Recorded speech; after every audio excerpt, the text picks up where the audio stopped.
Alam mo ba, na may isang lugar sa Pilipinas kung saan ang mga tao ay matapang magsalita, pero may pinakamalambot na puso? Ito ang kwento ng mga taga Leyte.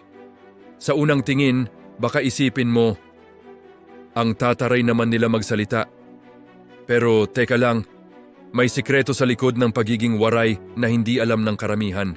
Kilalang matitibay ang mga taga Leyte. Noong tumama ang Typhoon Yolanda, halos gumuho ang maraming lugar. Lalo na ang Tacloban City. Maraming nawalan, maraming nasaktan.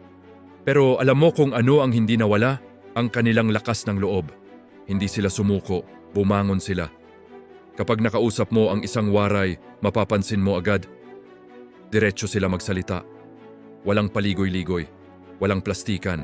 Oo, minsan parang galit pakinggan. Pero ang totoo, sila ang isa sa pinakatotoong tao na makikilala mo. Sa likod ng tapang, may pusong handang tumulong. Kapag may nangangailangan, hindi ka iiwan.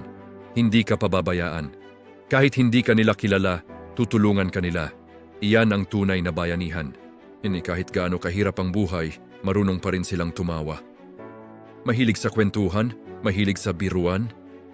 Dahil para sa kanila, ang saya ay hindi kailangang mahal, kundi totoo. Hindi lang sa ugali, pati sa kasaysayan, matapang ang Leyte.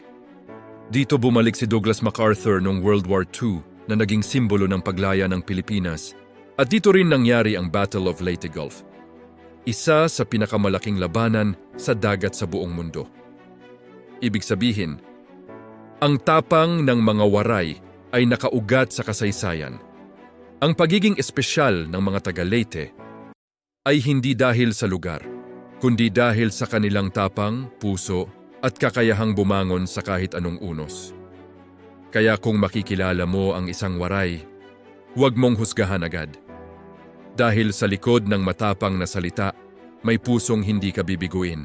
Kung proud ka sa Leyte, i-comment mo. Waray ako at huwag kalimutang i-follow para sa mas marami pang kwento ng Pilipinas.